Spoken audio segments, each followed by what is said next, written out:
नमस्कार दोस्तों, आपके अपने YouTube चैनल आचार्य क्लासेज में आप सभी का हार्दिक स्वागत है। आज हम अपनी जो कक्षा 10 है, उसकी प्रश्नावली 2 है, उसके बारे में चर्चा करेंगे, जिसका नाम है बहुपद। क्या है? बहुपद। अपनी इस प्रश्नावली में अपने देखो 2.1 है, 2.2 है, नए सिलेबस के अकॉर्डिंग, जिसमें दो जिसमें से 2.1 है, उससे उसमें ग्राफ है, जो ग्राफ आज तक पूछे नहीं गए, तो हम उनकी चर्चा नहीं करेंगे।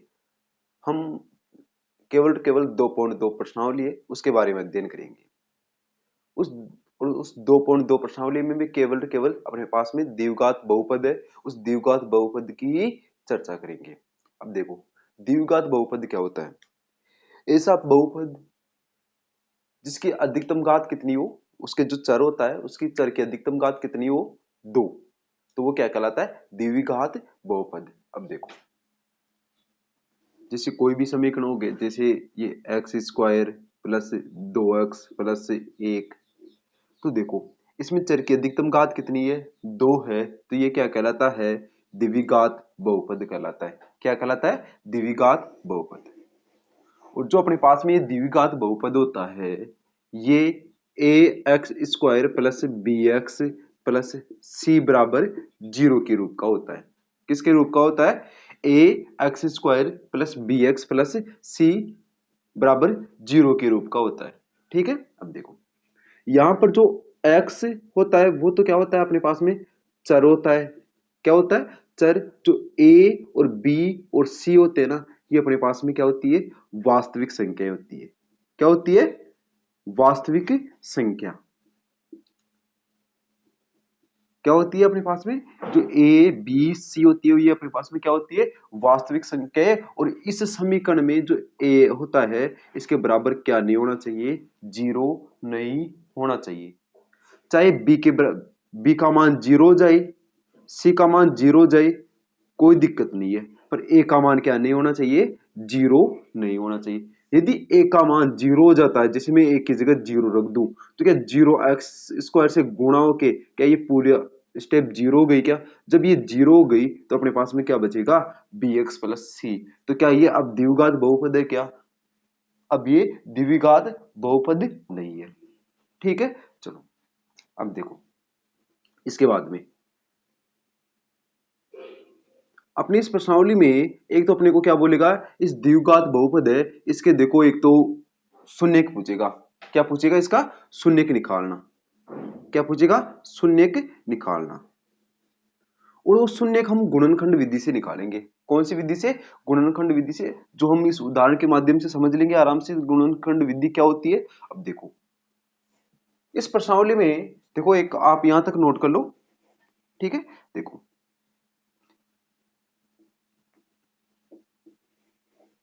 ठीक है। अब देखो इसके बाद में अपने को क्या दे रखा होता है? शून्य निकालना है। देखो इसके, और एक और बात, जितने अधिकतम किसी बहुपद की अधिकतम घात जितनी होती है, उतने उसके शून्य होते हैं। अब देखो इसकी अधिकतम घात कितनी है? 2, तो इसके शून्य भी कितने आएंगे? और 2। और शून्य, एक शून्य को हम अल्फा और एक शून्य को क्या कहते हैं? बीटा। तो ये क्या होते हैं? इस द्विघात बहुपद के क्या होते हैं? शून्य होते हैं। क्या होते हैं? शून्य। अल्फा और बीटा इस द्विघात बहुपद के क्या होते हैं? शून्यक होते हैं। क्या होते हैं? शून्यक। यानी कोई भी संख्या मान ली, जैसे अल्फा मान लो, जैसे 5 आ गया, 6 आ गया, तो एक तो अल्फा बराबर क्या आ जाएगा? 5, और एक बीटा बराबर क्या आ जाएगा? 6। यानी कोई भी संख्या है जिसको हम अल्फा नाम दे दिया, बीटा नाम दे दिया। ठीक है। ये कोई अल्फा अलग, बीटा कोई अलग चीज नहीं है। ये केवल हमने कोई संख्या है तो उन संख्याओं का नाम दे दिया। जैसे जैसे यहाँ पर भी 2 3 4 5 कुछ भी हो सकती है। जैसे हमने यहाँ पर ए बी और सी नाम दिया ना संख्याओं को, उसी प्रकार हम इनके जो मान निकल के आएंगे, दो मान शून्यक, उनको भी हम क्या नाम देंगे? अल्फा और बीटा नाम देंगे। ठीक है। जिसमें पहला शून्यक तो अल्फा हो गया, दूसरा शून्य क्या हो गया? बीटा। ठीक है। चलो इसके बाद में देखो, देखो अपने पास में ये समीकरण है, A X square plus B X plus C बराबर 0। इस रूप का अपने पास में कोई बहुपद आएगा। ठीक है। अपने को क्या पूछ रहा है? जो इसके शून्यक और गुणांक है, इनके बीच में संबंध। अब देखो संबंध निकालने के लिए हम देखो क्या करते हैं। देखो पहला संबंध निकालते हैं योगफल से। जैसे शून्यकों का योगफल, शून्यकों का योगफल। अब देखो, अब इस शून्यकों का योगफल कैसे आता है? अरे क्या शून्यकों का योगफल अल्फा प्लस बीटा ही था क्या? ठीक है, अभी देख लेंगे। अब ये शून्यकों का योगफल किसके बराबर होता है? माइनस, देखो जो ये x है ना, इसका गुणांक, x का गुणांक बटा जो एक्स स्क्वायर है ना, ये इस एक्स स्क्वायर का गुणांक, एक्स स्क्वायर का गुणांक। अब देखो यहां पर शून्यकों का योगफल क्या है? अल्फा बीटा बराबर, एक बात बताओ, ये माइनस तो सूत्र का इसका संबंध निकालने का ही, देखो x का गुणांक, यहां पर देखो x के गुणा में क्या है? b है क्या? b बटा x square, x square, x square के गुणा में क्या है? a। देखो आपको इस गुणांक का अर्थ बता देता हूं मैं। देखो ये गुणांक दो शब्दों से मिलकर बना होता है। देखो गुणा प्लस अंक, तो क्या हुआ? गुणांक, और गुणांक देखो किसका? x या एक्स स्क्वायर। देखो x के गुणा का अंक, देखो x के गुणा का अंक क्या है? b है, और उसी प्रकार देखो एक्स स्क्वायर के गुणांक का अंक क्या है? a है। तो अपने पास में देखो गुणांक का अर्थ समझ में आ गया ना भाई। गुणांक होता क्या है? तो गुणांक होता है कोई भी अपने को चर दे देगा, उस चर के सामने उसका जो भी वो चर जिससे भी गुणा हो रहा है, किस अंक से गुणा हो रहा है, तो वही उसका क्या कहलाता है? गुणांक कहलाता है। ठीक है, और वो गुणांक अपने को चिन्ह सहित लेना। जैसे ये x किससे गुणा हो रहा है? प्लस b से गुणा हो रहा है क्या? ये एक्स स्क्वायर किससे गुणा हो रहा है? प्लस a से गुणा हो रहा है। ठीक है, अब देखो यहां पर देखो, देखो माइनस तो अपने इस सूत्र में था, और x का गुणांक क्या था अपने पास में? देखो x के गुणांक का क्या था? प्लस b, तो मैंने प्लस b रख दिया, और एक्स स्क्वायर ये माइनस है, ये सूत्र का है ना। ठीक है, एक्स स्क्वायर का गुणांक क्या है? देखो प्लस a। तो इस प्रकार अपने पास में जो गुणांक शून्यकों का योगफल होता है, वो देखो दोनों जो भी अपने पास में इस समीकरण को सोल्व करेंगे तो योगफल आएंगे ना, उन दोनों को जोड़ेंगे ना, उनका जोड़ किसके बराबर होगा? माइनस बी बटा ए के बराबर होगा। ठीक है, उसके बाद में देखते गुणनफल। क्या? शून्यकों का गुणनफल, शून्यकों का गुणनफल। अब देखो ये शून्यकों का गुणनफल किसके बराबर होता है? ये शून्यकों का गुणनफल होता है अचर गुणांक, अचर गुणांक बटा एक्स स्क्वायर का गुणांक। अब देखो शून्यकों का गुणनफल, शून्य के क्या थे? अल्फा और बीटा था क्या? देखो इनको गुणा करो, अल्फा और बीटा को देखो मैंने गुणा कर दिया। गुणा किसके बराबर होगा? अचर गुणांक। अरे अचर गुणांक क्या है? इसमें c है ना, c कोई संख्या है ना। ठीक है, वो संख्या बटा एक्स स्क्वायर का गुणांक क्या है? a। इस प्रकार अपने पास में देखो संबंध आ जाता है, जो शून्यकों के योगफल तथा गुणनफल में क्या आ जाता है? संबंध आ जाता है। देखो ये शून्यकों का योगफल हो गया, ये शून्यकों का गुणनफल हो गया। अभी ये आपको बात समझ में नहीं आ रही होगी हमने क्या कर रहे हैं। जब हम इस प्रश्न को सोल्व करेंगे तो अपने आप ही समझ में आ जाएगी हमने क्या किया। ठीक है, अभी तक तो आप ये ध्यान रखो कि शून्यकों का योगफल होता है वो किसके बराबर होता है? माइनस बी अपॉन ए के बराबर होता है, और जो शून्यकों का गुणनफल होता है वो किसके बराबर होता है? सी अपॉन ए के बराबर होता है। ठीक है, चलो यहां तक नोट कर लो। इसके बाद में नेक्स्ट देखो, इसके बाद में आता है अपने पास में द्विघात समीकरण ज्ञात करना। क्या आता है? द्विघात समीकरण ज्ञात करना। देखो द्विघात समीकरण ज्ञात करना। देखो अपने पास में देखो दो चीज दे रखी होगी, या तो शून्य का दे रखा होगा, या शून्यकों का योगफल और गुणनफल। आपको विशेष ध्यान देना होगा कि दे क्या रखा है, शून्य के दे रखे हैं या शून्यकों का योगफल व गुणनफल। देखो दो तरीके हो गए इस प्रश्न को पूछने के। देखो पहला तरीका तो हो गया शून्य के दे दे, क्या दे दे? शून्य, और शून्य के मतलब हो गया जैसे अल्फा और बीटा दे दे। ठीक है, जब आपको अल्फा और बीटा दे दे, ठीक है, उसके बाद में एक हो गया योगफल व गुणनफल, योगफल और गुणनफल। देखो जो आपके पास में शून्य का है वो प्रश्न में दे रखा होगा बकायदा। देखो क्या, या तो आपको अल्फा प्लस बीटा दे दे, या अल्फा गुणा बीटा। देखो आपको दो दो चीज देगा, एक तो अल्फा बीटा दे सकता है या अल्फा प्लस बीटा और अल्फा गुणा बीटा, यानी योग शून्यकों का योगफल और गुणनफल दे देगा। ठीक है, अब देखो आपको शून्य के दे देगा या शून्यकों का योगफल गुणनफल दे दिया, तो आपको क्या पूछेगा, द्विघात समीकरण ज्ञात कीजिए। तो उस द्विघात समीकरण ज्ञात करने का सूत्र क्या होता है, एक्स स्क्वायर माइनस, देखो शून्यकों का योगफल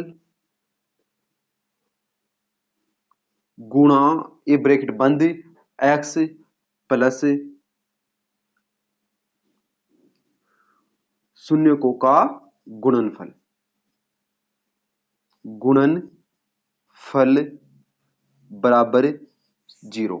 देखो अपने पास में सूत्र क्या हो गया, एक्स स्क्वायर माइनस शून्यकों का योगफल एक्स प्लस शून्यकों का गुणनफल बराबर 0। देखो एक्स स्क्वायर माइनस शून्यकों का योगफल कितना है अपने पास में, देखो alpha plus beta, alpha plus beta x minus, देखो एक्स है ना यहाँ पर, ठीक है, प्लस प्लस शून्यकों का गुणनफल क्या है, अल्फा बीटा बराबर 0। अपने पास में ये द्विघात समीकरण आ गया। ठीक है, अब देखो यहां पर या तो अपने को देखो, जैसे मान लो कि ऐसे दे दिए, इस प्रश्न को समझना, जैसे अल्फा का मान 5 दे दे और बीटा का मान कितना दे दे, 5 या 6 मान लो, या चलो इसको 1 मान लो, इसको 2 मान लो। जैसे अब देखो इस प्रश्न को द्विघात समीकरण ज्ञात करने के लिए मैं क्या करता हूं, जैसे अल्फा मुझे क्या चाहिए, शून्यकों का योगफल, क्या मैं इन दोनों को जोड़ूंगा क्या, तो 2 और 1 3 आ गए यहां पर, ठीक है, और x प्लस, अब देखो यहां पर शून्यकों का गुणनफल है तो मैं इन दोनों को गुणा करूंगा क्या, ठीक है, जब इन तीनों को गुणा कर, दोनों को गुणा करूंगा तो 2 गुणा 1, तो यहां पर कितना आ जाएगा, 2। ठीक है, अब देखो बात करते हैं, आपको या तो शून्य के दे दे या शून्यकों का योगफल एवं गुणनफल। एक बात बताओ, अभी जो आपके पास में जो अल्फा बीटा दे रखा है, क्या इनको मैं अल्फा प्लस, देखो या तो इनको ऐसे बोल दूं कि ये अल्फा शून्य का न होकर क्या है, शून्यकों के योगफल व गुणनफल है। ठीक है, अब देखो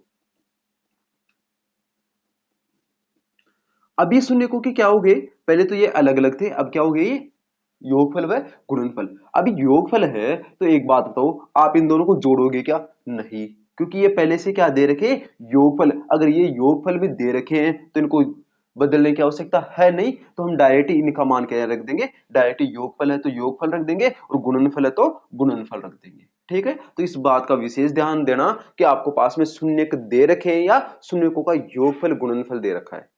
ठीक है, कहीं हम जल्दीबाजी में क्या करते हैं, अरे अपने तो देखो कितना सरल पूछ लिया पर्सन है, और अपने को बस ये ध्यान नहीं देते हैं कि ये शून्य है या शून्यकों के योगफल गुणनफल है। ठीक है, कभी भी पर्सन सोल्व किया तो उसको ध्यान से पढ़ा करो। ठीक है, अब देखो अपनी थ्योरी इतनी है इस प्रश्नावली में बस। ठीक है, अब देखो आप इसको नोट कर सकते हो। इसके बाद में देखो अपने पास में, देखो पहला उदाहरण तो ग्राफ से संबंधित है और ग्राफ अपने आता नहीं है। ठीक है, तो उसको हम डिस्कस नहीं करेंगे। उसके बाद में देखो अपना उदाहरण 2 है, उसके बारे में चर्चा करते हैं। ठीक है, अब देखो द्विघात बहुपद x square plus 7x plus 10 के शून्य की ज्ञात कीजिए। अपने को क्या करना है, ये अपने पास में कोई द्विघात बहुपद दे रखा है, इसके शून्य की ज्ञात करने, क्या ज्ञात करने, शून्य, और शून्य को तथा गुणांकों के बीच में क्या करना, अपने को संबंध की सत्यता की जांच करनी है। अब देखो पहले पहले अपने को क्या करना है, इस द्विघात समीकरण को हल करना है। ये जो अपने पास में द्विघात बहुपद है ना उसको, ये क्या है, x square plus 7x plus 10, ये क्या बहुपद। ठीक है, चलो अपने को क्या करना है, जब भी अपने पास में द्विघात बहुपद दे रखा है उसके शून्य को तथा गुणांकों के बीच में संबंध ज्ञात करने के लिए अपने को उसके क्या निकालने होते हैं, शून्य। और जब भी अपने को शून्य निकालने होते हैं, अब और हम किससे निकालेंगे, अभाज्य गुणनखंड विधि से, यानी इनको गुणनखंड करना है इनको, फिर गुणनखंड करने के बाद में इनके क्या निकालेंगे हम, शून्य। ठीक है, अब देखो जब भी द्विघात समीकरण दे रखा हो तो अपने को शून्य के ज्ञात करने के लिए देखो इसके 3 पद हैं, 1 2 3, इस पहले और तीसरे को क्या करो, गुणा करो, ये अपनी रब का काम है। ठीक है, देखो पहले और तीसरे को गुणा किया, देखो एक्स स्क्वायर पहला है क्या, तीसरा क्या है 10 है क्या, जब इन दोनों को गुणा करूंगा तो मेरे पास में कितने आएंगे, 10x स्क्वायर, कितने आए, 10x स्क्वायर। देखो पहले को गुणा करना है, तीसरे को गुणा करना है, जो पहला पद तीसरा पद है इन दोनों को गुणा करना है। गुणा करने के बाद में देखो दोनों क्या हुए एक्स 10x²। ठीक है, अब देखो जो भी अपने पास में ये जो x² का गुणांक है 10, इसके देखो गुणनखंड करो। क्या करो गुणनखंड। देखो इसमें कौन कौन सी संख्या का भाग जाता है, देखो एक का जाता है क्या, देखो प्लस माइनस एक का भाग जाएगा। क्या दो का जाता है क्या, बिल्कुल जाता है। कितनी बार गया 5 बार, प्लस माइनस 2 बार गया। उसके बाद में 3 का जाता है क्या, नहीं जाता 10 में, पूरा पूरा भाग नहीं जाता ना 10 में। 4 का जाता है, नहीं जाता है। 5 का जाता है, बिल्कुल 5 का जाता है। 6 का नहीं जाता, 7 का नहीं जाता, 8 का नहीं जाता, 9 का नहीं जाता, कितने का जा रहा है अब 10 का। देखो ठीक है, देखो अपने पास में देखो इस 10 के जब मैंने पहली संख्या दूसरी संख्या को गुणा किया तो मेरे पास में 10x² आया, और 10x² आने के बाद भी जो x² में के गुणांक कितना है 10, और इस 10 के मैंने क्या किया गुणनखंड कितने आए मेरे पास में 1 2 5 10, यानी मतलब ये हो गया कि 10 में किस कौन कौन सी संख्याओं का भाग जाता है। ठीक है, जो भी जिन भी संख्याओं का भाग जा रहा है उनमें उन संख्याओं में को ऐसी दो संख्याओं को गुणा करो कि आपके पास में +10 आ जाए।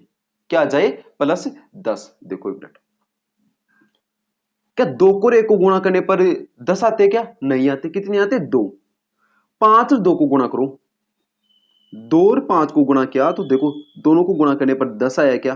ठीक है, आपको क्या चाहिए इनके, देखो +10 है क्या, देखो मैं यहां पर भी प्लस कर दूं यहां पर भी प्लस कर दूं तो दोनों प्लस प्लस गुणा होकर क्या प्लस ही आएंगे क्या। ठीक है, कितने हो गए +10। ठीक है, अब देखो एक बात तो इस 10 को और इसको 1 को भी गुणा करो तो कितने आते हैं, देखो एक 10 को गुणा किया फिर भी 10 आते हैं क्या। ठीक है, कोई और संख्या तोड़ी है जिनको गुणा करने पर 10 आता है, नहीं आता। ठीक है चलो, अपने गुणा तो कर लिया।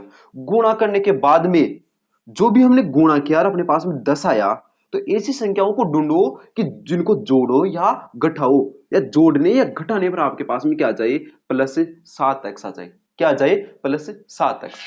देखो यहां पर आओ, जब मैं 10 में से देखो इन इसके भी x लगा देता हूं, इसके भी x लगा देता हूं, इसके भी x इसके भी x। ठीक है, अब देखो जब मैं 10 को जोड़ता हूं, 10 में मुझे क्या करना, या तो जोड़ना या घटाना।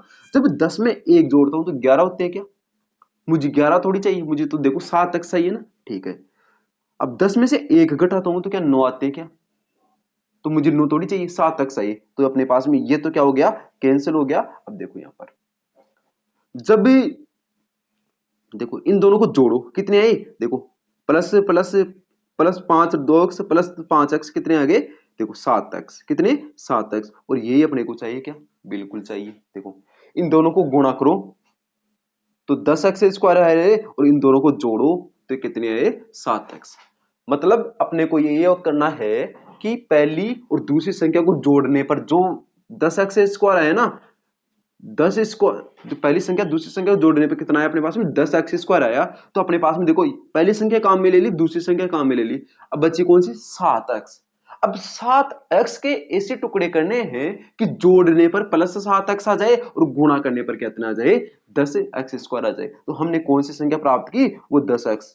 ये देखो 2x + 5x संख्या प्राप्त की। यदि आप इसको देखो आपके पास में डायरेक्ट आ जाती है तो डायरेक्ट कर लिया करो, और डायरेक्ट नहीं आए तो उसका बेस्ट तरीका है आप कुछ भी मत करो, उन दोनों संख्याओं को गुणा करो, जो भी गुण आते हैं उनके क्या करो आप अब बाजे गुणनखंड कर लो, यानी उनमें कौन कौन सी संख्याओं को भाग जाते हैं। और जो भी आपको संख्या प्राप्त हो गई, अब देखो मेरे पास में देखो 10 के गुणनखंड के तो ये संख्या प्राप्त हुई। जब भी ये संख्याएं प्राप्त हो गई, इन संख्याओं में ऐसी संख्याएं दो संख्याएं चुनो कि जिनको गुणा करने पर ये आपके जो x² का गुणांक है वो आ जाए, आपने जिसका भी गुणनखंड किया वो आ जाए। जितनी भी आपको जैसे मान लो कि मेरे पास में अभी कितने आए थे, मैंने दो संख्या आई थी ना, देखो भाई एक तो 2x और 5x को गुणा किया तब 10 आया था, और एक 10 को और 1 को गुणा किया तब 10 आया था। ठीक है, तो उनमें भी अपने को ऐसी संख्या देखनी है कि देखो गुणा करने पर तो देखो अपने पास में 10 आ रहा है, मैंने ऐसा ही कहा ना भाई इसको इसको गुणा करने पर 10 इसके ऐसे टुकड़े करो कि जोड़े या घटाओ तो 7x आ जाए, या गुणा करो तो कितना आए 10। तो मैंने देखो गुणा करने पर तो देखो मेरे पास में 10x आ गया, देखो यहां से आ गया ना 10x²। तो इनको जोड़ूं या घटाऊं कि मेरे पास में कितना आ जाए, तो 2x, जैसे मैंने 1 और 10 को घटाया तो मेरे पास में संख्या नहीं आई, और जब मैं 2 और 5 को घटाया तो मेरे पास में देखो संख्या आ गई। ठीक है, तो मेरे पास में टुकड़े क्या क्या आ गए 2x + 5x। ठीक है, अब देखो x² + 2x + 5x + 10, देखो इनके बराबर 0 बराबर 0। ठीक है, अब देखो क्या इन दोनों संख्याओं को जोड़ो तो फिर भी 7x होता है, तो मतलब इसी समीकरण को हम ऐसे भी लिख सकते हैं। देखो तो 5 और 2 7x है, तो वापस वही संख्या आ गई क्या। ठीक है, देखो अब देखो नेक्स्ट करते हैं। इसके बाद में देखो देखो अपने को क्या करना है, गुणनखंड करना है। तो गुणनखंड देखो 2 x square plus 2x 5x plus 10। तो हम क्या करते हैं, दो दो के जोड़े लेते हैं। कितनी संख्या है अपने पास में, 4 संख्या है। तो इन 4 संख्या में से अपने को कितनी लेनी है, दो दो संख्या लेनी है। जैसे एक्स स्क्वायर और 2x, इन दोनों संख्याओं में ऐसी संख्या देखो कि दोनों में पूरा पूरा भाग जाए जिस किसी संख्या का, या मतलब कॉमन आई। देखो क्या इसमें से x कॉमन आ रहा है, इसमें भी x कॉमन आ रहा है। देखो मैं x कॉमन ले लेता हूं। जब मैं यहां से x कॉमन लेता हूं, देखो x में एक्स स्क्वायर का भाग दिया, तो इस x से एक x कैंसिल हो गया, तो कितना बच गया, एक x बच गया। ठीक है, यहां पर क्या है, प्लस। जब भी इस x का इस 2x में भाग दिया, तो x से x कैंसिल हो गया, तो कितना बच गया, 2 प्लस। अब देखो यहां पर अब अपने पास में कौन सी संख्या बची, ये दो संख्याएं बची। ठीक है, अब जब ये दो संख्याएं बच गई, तो देखो इनमें ऐसी कौन सी संख्या का भाग दूं तो दोनों में पूरा पूरा भाग चले जाए। देखो 5 का भी भाग जा रहा है किसमें, और इसमें भी 5 का भाग जा रहा है। देखो 5 का भाग दो, जब 5 का 5 में भाग दिया, तो एक बार गया, मतलब 5 से 5 कैंसिल हो गया, तो क्या बच गया, x प्लस। जब 5 का इसमें भाग दूंगा, तो कितनी बार गया, 2 बार, बराबर 0। एक और बात याद रखना, इस ब्रैकेट में जो भी संख्या आएगी वो सदैव क्या आएगी, बराबर आएगी, यानी मतलब समान संख्या आएगी। ठीक है, अगर समान संख्या नहीं आ रही है, तो कहीं ना कहीं आपने मिस्टेक की है, तो उस मिस्टेक्स का भी ध्यान रखना। दोनों जगह क्या आती है, समान संख्या आती है। ठीक है, देखो इसके बाद में क्या करते हैं, देखो इसमें भी x प्लस 2 है, इसमें से भी x प्लस 2 है, तो मैं क्या करता हूं, इन दोनों में से x प्लस 2 क्या ले लेता हूं, कॉमन। जब मैं इसमें से x प्लस 2 कॉमन ले रहा हूं, तो इधर क्या बच गया, x बच गया, और इधर क्या बच गया, प्लस 5 बच गया, बराबर 0। ठीक है, देखो ये तो अपना जनरली तरीका हो गया कि इन दोनों में देखो, इसमें भी x प्लस 2 है, इसमें भी x प्लस 2 है, तो दोनों में। ठीक है, और मैं सदैव जब भी मैं क्लास में बताता हूं, तो मैं ऐसे बताता हूं कि जो भी ब्रैकेट है, उस ब्रैकेट को एक बार लिख दो। बस दोनों ब्रैकेटों को एक बार लिख दिया ना, और जो भी ब्रैकेट के बाहर संख्या है, उन संख्याओं को भी आप किस में कर दो, ब्रैकेट में बंद कर दो। ठीक है, अब देखो ब्रैकेट में बंद करने का मतलब, जैसे x प्लस 2 है, x प्लस 2 है, तो मैंने एक बार लिख दिया कि x प्लस 2। अब देखो ब्रैकेट के बाहर कौन सी, इस ब्रैकेट के बाहर x है क्या, देखो x। इस ब्रैकेट के बाहर क्या है, प्लस 5 है क्या, देखो प्लस 5 लिख दिया, और ब्रैकेट बंद कर दिया, और बराबर 0 चल रहा है, बराबर 0। ठीक है, देखो इसके बाद में देखो देखो मैं क्या करता हूं, देखो x प्लस 2। देखो इसको मैं पहले डायरेक्ट करने से पहले देखो मैं आपको बता देता हूं, सुनो। एक बात बताओ, ये दोनों संख्या अभी गुणा में है क्या, देखो ये अभी गुणा में है, तो इधर जाएगी तो बटा, जीरो के बटा में जाएगी, नहीं जाएगी। जब जीरो के बटा में जाएगी, जैसे मान लो कि ये संख्या आ गई, तो x प्लस 2 इसके बटा में गई, तो यहाँ पर x प्लस 2 रहेगी क्या, यहाँ पर x प्लस 2 नहीं है, कितनी कौन सी संख्या बची, x प्लस 5। जब इस संख्या के इसमें भाग दूंगा, तो कितनी बार गया, 0। तो क्या इस संख्या को मैं क्या x प्लस 5 बराबर 0 लिख सकता हूँ क्या। ठीक है, उसी प्रकार इस संख्याओं में अगर मैं अब इस संख्या को ब्रैकेट में बटा में भेजता हूं, तो ये भी 0 हो जाएगी, तो फिर अपने मेरे पास में क्या बच जाएगी, x प्लस 2। क्या बच जाएगी, x प्लस 2। क्या बच जाएगी, x प्लस 2 बराबर 0। ठीक है, ये तो अपने पास में तरीका हो गया। ठीक है, क्या हो गया, तरीका। अब देखो अपने को, अब एग्जामिनर अपने को ये थोड़ी पूछेगा आपने इस पर्सन को कैसे किया, आप उसको तो करने से मतलब है। ठीक है, हम क्या करेंगे, देखो हम क्या करेंगे, एक तो पहली एक बार तो इस संख्या के बराबर 0 रख देंगे, एक बार इस संख्या, देखो मैंने क्या किया, देखो x प्लस 2 के बराबर 0 रख दिया, और एक बार x प्लस 5 के बराबर 0, यानी मतलब है दोनों संख्याओं के एक एक बार जो भी ब्रैकेट है, एक बार इस ब्रैकेट के 0 रख दो, एक बार इस ब्रैकेट के 0 रख दो। और आपको क्या करना, जो भी आपके पास में चर है, उस चर का मान निकालो। देखो यहाँ पर अपने चर कौन सा है, x। देखो मुझे x का मान निकालना, तो ये इधर गया तो कितना आया, -5, और ये देखो +2, तो इधर आया तो कितना हो गया, -2। ठीक है, देखो मैंने क्या कहा था कि शून्य को के कितने शून्य को होते हैं, 2। देखो ये क्या अल्फा हो गया क्या, और ये बीटा हो गया क्या। ठीक है, देखो द्विघात समीकरण है, द्विघात समीकरण कितने है, अल्फा और बीटा, और इन दोनों के मान क्या है, इस अल्फा का मान तो -5 है, और इस बीटा का मान कितना है, -2।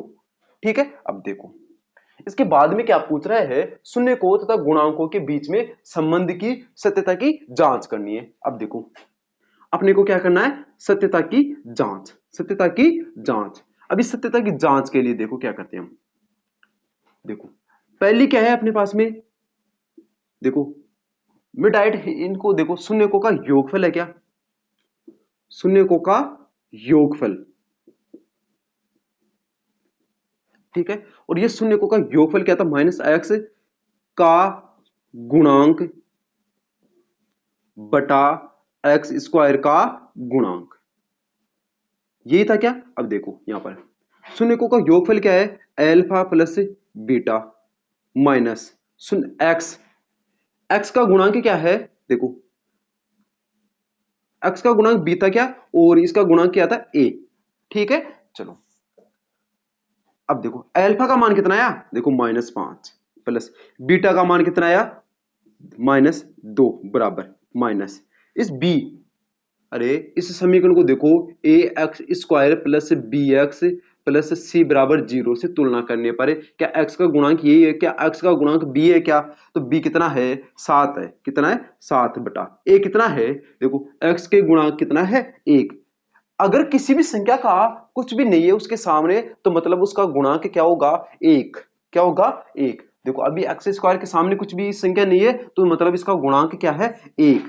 जब इस 1 का इसके अंदर भाग दूंगा तो कितना आएगा -7, ठीक है। देखो -5 प्लस, देखो ये प्लस और माइनस कितने हो गए -2, ठीक है, कितने हो गए -2 बराबर इधर क्या चल रहा है -7, इन दोनों को जोड़ो -7 बराबर -7।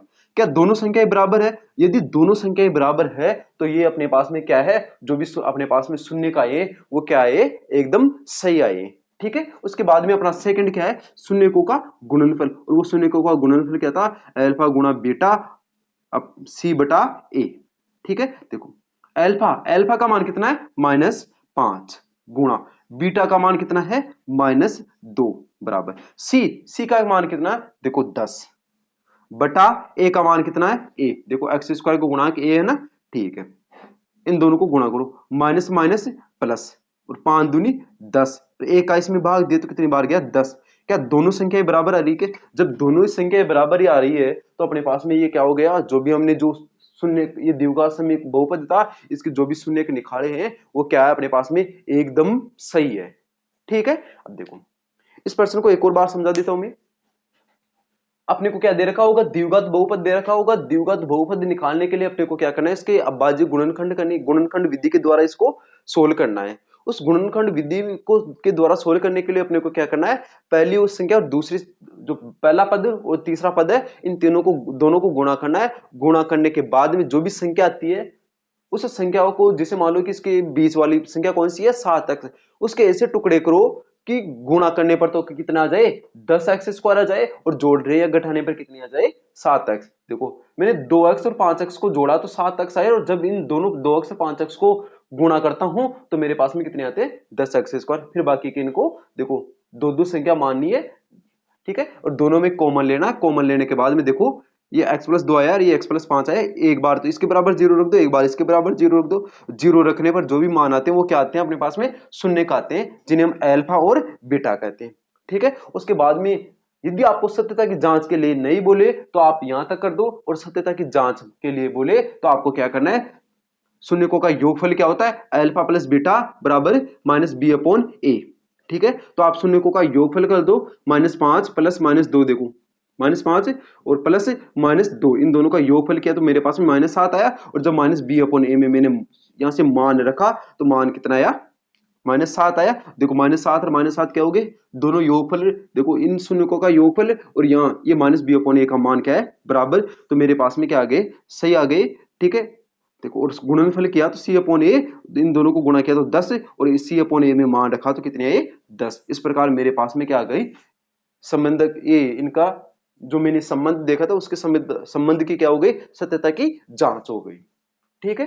देखो ये अपने पास में उदाहरण 3 है, इस उदाहरण 3 को सोल्व करने से पहले देखो मैं आपको कुछ बता देता हूं, कुछ इसका बेसिक है। देखो अपने पास में जो अपना द्विघात बहुपद होता है वो क्या A X square plus B X plus C बराबर 0 का रूप होता है, ठीक है। चलो यदि देखो इसके पूछने के 3 तरीके हैं। देखो पहला तरीका जब भी देखो ए बी सी इन तीनों के बराबर क्या नहीं हो, जीरो। ठीक है, क्या नहीं हो, जीरो। दूसरा क्या है, जब ए और बी के बराबर तो क्या नहीं होता है, जीरो नहीं होता है, जबकि सी के बराबर क्या होता है, जीरो होता है। तीसरा तरीका क्या हो गया, जब भी ए और सी इन दोनों के बराबर क्या नहीं होता, जीरो, और बी के बराबर क्या होता है, जीरो। ठीक है, उदाहरण भी दे देता हूं, देखो इस समीकरण का उदाहरण, जैसे x square plus 7x plus 10। जो भी हमने नेक्स्ट पहले इससे पहले जो उदाहरण किया था वही उदाहरण आ जाएगा, क्योंकि देखो इसमें ए बी सी, देखो ए इसके सामने बी है, ये सी, तीनों का मान दे रखा है, इन तीनों का मान जीरो थोड़ी है, नहीं है, एक उदाहरण ये हो गया। ठीक है, इसका उदाहरण देखो, इसमें क्या है, ए और बी का मान क्या नहीं है, जीरो। जैसे एक्स स्क्वायर प्लस 7 बराबर जीरो, बराबर जीरो। अब देखो यहां पर ए का मान है, बी का मान है, देखो ए और बी के बराबर क्या नहीं है, जीरो नहीं है। ठीक है, और जीरो किसके बराबर है, सी, तो सी थोड़ी दे रखा है, यहां पर नहीं दे रखा तो नहीं है, तो जीरो मान ले। ठीक है, देखो ये इसका उदाहरण हो गया। एक उदाहरण क्या है, देखो ये उदाहरण ले लिया, एक्स स्क्वायर माइनस 3 बराबर जीरो। यहां पर देखो ए भी दे रखा है, देखो, और बी नहीं दे रखा, क्या दे रखा है, सी। ठीक है, तो एक समीकरण ये हो गया। अब देखो क्या इन तीनों स्थितियों में क्या ये द्विघात बहुपद है, क्या बिल्कुल द्विघात बहुपद है, क्योंकि इसका जो चर है उसकी अधिकतम घात कितनी है, दो। देखो इसकी घात दो है, इसकी घात दो है, इसकी घात भी दो है। ठीक है, अपने पास में द्विघात बहुपद है वो तीन प्रकार के हैं। पहला प्रकार, दूसरा प्रकार, तीसरा प्रकार। पहला प्रकार तो हो गया जिसमें तीनों दे रखे हैं, ए बी सी, और ए बी सी क्या होते हैं, जैसे ए होता है एक्स स्क्वायर का गुणांक, बी क्या होता है एक्स का गुणांक, सी क्या होता है अचर संख्या। ठीक है, अब देखो ए बी सी, इसमें आओ, ए है क्या, देखो एक्स स्क्वायर का गुणांक ए है ना, ठीक है, बी क्या है एक्स का गुणांक, देखो इसमें एक्स बी एक्स का गुणांक है, सी क्या है अचर संख्या है, बिल्कुल तीनों है। देखो नेक्स्ट पर्सन, इसमें क्या नहीं है, सी नहीं है, देखो ए है, देखो इसमें देखो एक्स का गुणांक ए है, एक्स का गुणांक है ए, सी थोड़ी है, नहीं है, तो सी क्या है अपने पास में जीरो, और इसमें क्या है ए सी, इसमें देखो ए है सी है। और एक और बात याद रखना, कभी भी ए बराबर क्या नहीं होगा, जीरो नहीं होगा, कभी भी ए के बराबर क्या नहीं होगा, जीरो नहीं होगा। अगर ए के बराबर ही जीरो हो गया तो ये द्विघात बहुपदी नहीं होगा। ठीक है, देखो आप इसको नोट भी कर सकते हो, इसके उदाहरण भी देख सकते हो, बाकी इस प्रश्न को सम। ठीक है, देखो नेक्स्ट देखो, अब देखो इस प्रश्न को, इस उदाहरण को कैसे सोल्व करना है। देखो इसका बिल्कुल ही इजी तरीका है इस उदाहरण को सोल्व करने का। देखो हल, देखो अपने पास में क्या दे रखा है, एक्स स्क्वायर माइनस 3 बराबर जीरो, इसके बराबर क्या रखो, जीरो, इसको इधर ले आओ, एक्स स्क्वायर बराबर 3। ठीक है, देखो मुझे मान किसका चाहिए, दो का, नहीं एक्स का। अब ये स्क्वायर है, ये इधर आके किस में बदल जाएगा, रूट में, और इसके सामने क्या लग जाएगा, प्लस माइनस 3। देखो मेरे पास में अल्फा तो कितना आ गया, माइनस रूट 3, और बीटा कितना आ गया, प्लस रूट 3। देखो क्या मुझे दो ही बहुपद निकालने, क्या, और पहला बहुपद क्या आया, देखो पहला बहुपद कितना आया अपने पास में, देखो रूट माइनस रूट 3, और बीटा कितना आया, प्लस रूट 3। ठीक है, देखो क्या करना है, इस पर्सन इस प्रकार के जब भी देखो बी नहीं दे रखा हो तो अपने को क्या करना है, एक्स स्क्वायर, इस एक्स को इधर ले आना है, नहीं जो भी अपने पास में अचर है उस अचर को बराबर की तरफ ले आना, तो कितना हो गया 3। और मुझे इस स्क्वायर एक्स के स्क्वायर हटाने के लिए क्या करता हूं, मैं रूट करता हूं, रूट करने पर ये क्या, इन दोनों इसके बाहर क्या, रूट के बाहर कितना लग जाता है, प्लस माइनस लग जाता है। एक बार तो हम प्लस में लिख लेंगे, एक बार माइनस में। ठीक है, अब क्या बोल रहा है, संबंध की सत्यता की जांच करनी है। ठीक है, अब देखो मुझे संबंध की सत्यता की जांच करनी है, तो A X square plus B X plus C बराबर जीरो, इस रूप का लिखना है क्या, देखो इस रूप का है नहीं है, ये भी तो देख लो एक बार। देखो एक्स स्क्वायर, देखो एक एक्स स्क्वायर प्लस बी नहीं है तो जीरो एक्स प्लस सी, सी कितना है माइनस रूट माइनस 3 बराबर जीरो। देखो इस समीकरण में बदला नहीं बदला, देखो एक्स स्क्वायर का गुणांक कितना है, एक, देखो एक्स का गुणांक एक है, एक्स का गुणांक नहीं है तो जीरो होगा।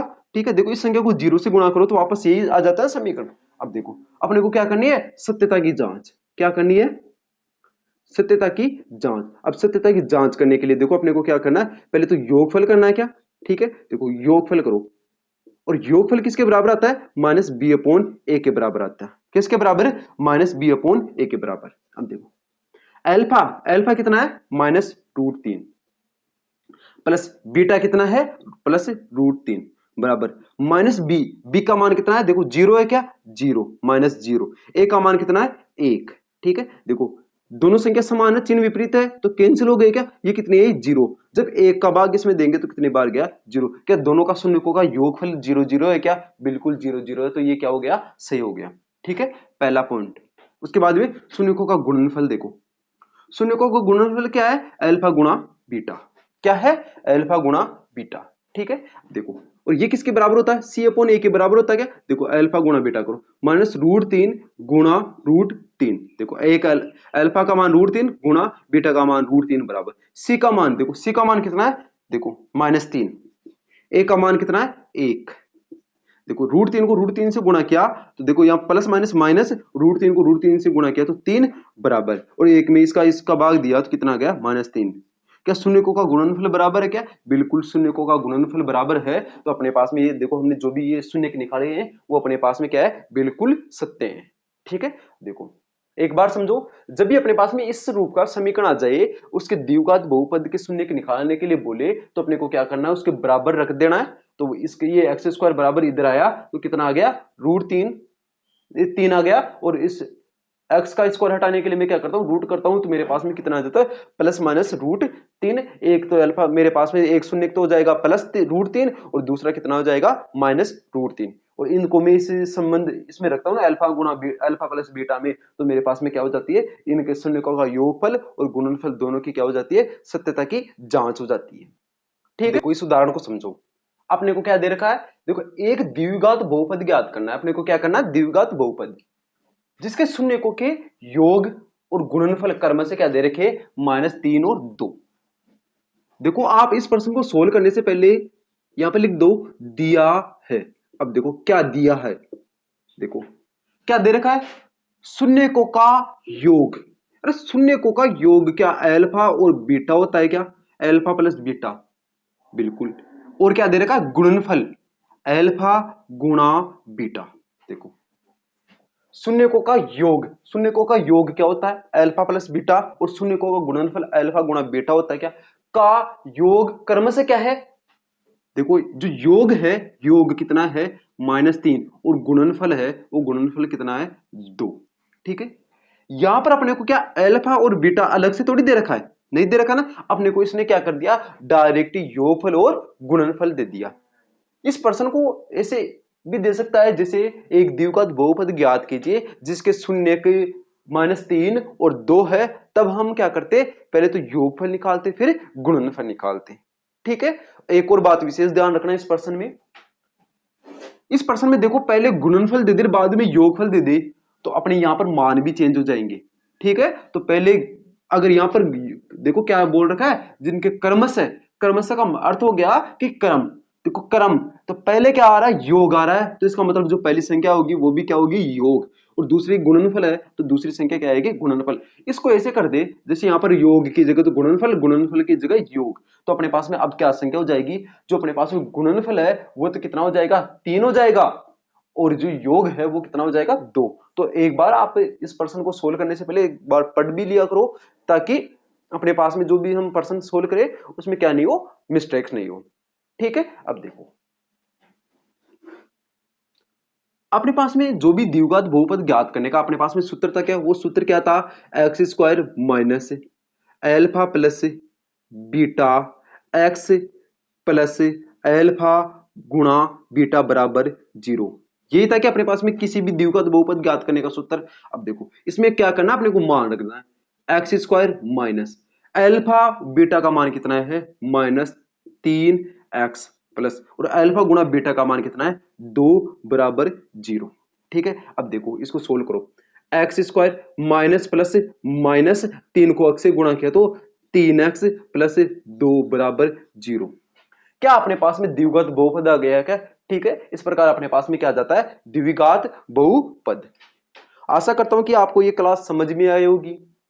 यदि इस क्लास से संबंधित कोई भी डाउट हो तो आप कमेंट्स कर सकते हो, और यदि क्लास आपको अच्छी लगे तो इसको लाइक करें शेयर करें, और यदि आपने इस चैनल को अभी तक सब्सक्राइब नहीं किया तो प्लीज चैनल को सब्सक्राइब करें। आज की क्लास में इतना ही, धन्यवाद।